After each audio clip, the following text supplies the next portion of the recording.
go into the concentration camps as they were being liberated and collect evidence of the crimes so that we could have trials against the mass murderers who were responsible for all the dead bodies who were lying on the ground. Were you able to document these in a way that was eventually used in the trial? I seized immediately everything in the Schreibstube, the office, which were registers of people who were in the camp, what transports had arrived, how many people had died by nationality and number. The numbers have been assigned in Auschwitz on tattoo on their arm. But we had something like the following, which I think is worth noting. One of the inmates was responsible for issuing new cards to a club which existed at the camp. And when the club members had used up the thing, he had to issue a new card. So he had kept the cards which he was expected in order to destroy.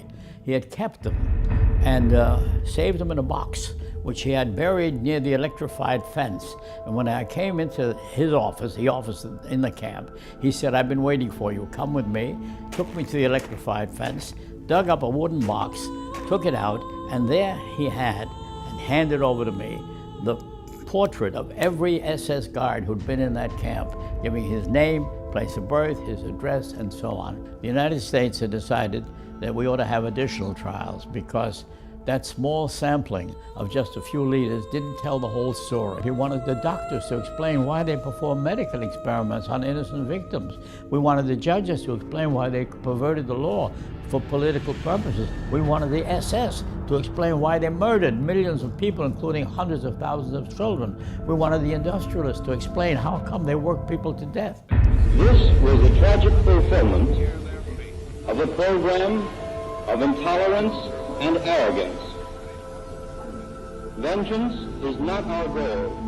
Nor do we seek merely a just retribution. But I thought if I could establish a principle of law, that would protect human beings everywhere. And I put into that the philosophy that I have, the right of all human beings to live in peace and human dignity, regardless of their race or creed.